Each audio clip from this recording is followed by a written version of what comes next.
Well, on Valentine's Day, many will pop the question or say yes, but first you should pop the debt question. I know it's not very romantic, but it could save you in the long run. Travis Freeman is the president of Four Seasons Financial Education. He's here this morning with some money tips to make your marriage last. Good morning to you. Yeah, so we're here with good news. We're going to help you out. What types of money issues should be a concern?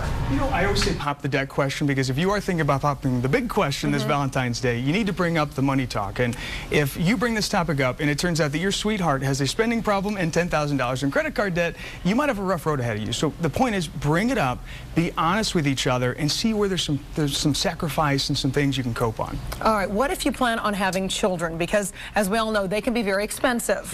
Yes, they can.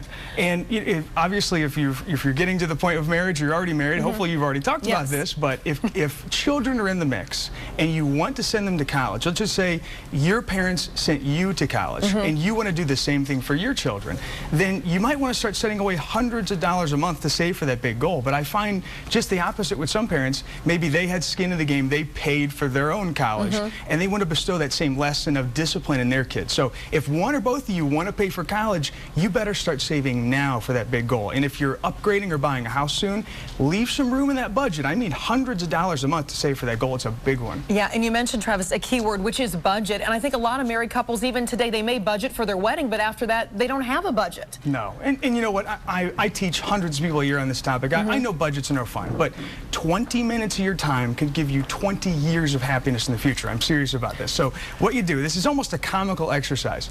You and your significant other fill out separate budgets. Don't cheat. Don't look at each other. Then bring those budgets together and see what they look like. I mean, immediately you're going to see who's the spender, who's the saver. Maybe they didn't earmark anything for college or retirement savings. But by doing this, at least you get to bring those together and, again, sacrifice. If you don't have a budget to fill out, a template budget, go to our website. My staff will send you one for free at financialbootcamp.net. Someone's got $1,000 for shoes. Someone's got $10,000 for golf. Okay, bring it together and compromise. Compromise is it. And then you say have a money anniversary, which I think is a great idea. Yeah, you know what? It might sound hokey, but trust me, this stuff works. So we have our regular anniversaries, our wedding anniversaries, and we get to look at each other's eyes and think about how much fun we've had, and really to think about all the goals and the things we have in front of us. Why not do that with your money? You have to.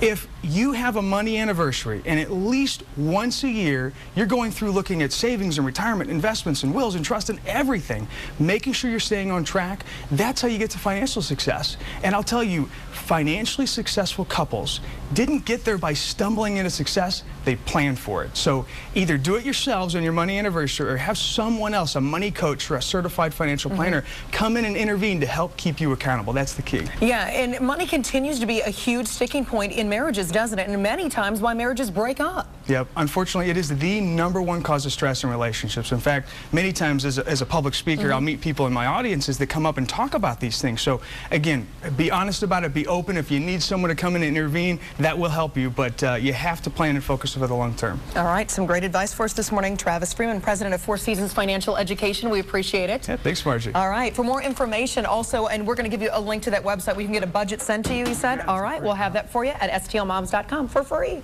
John and Randy? That's some pretty good advice. Yep. Really good stuff.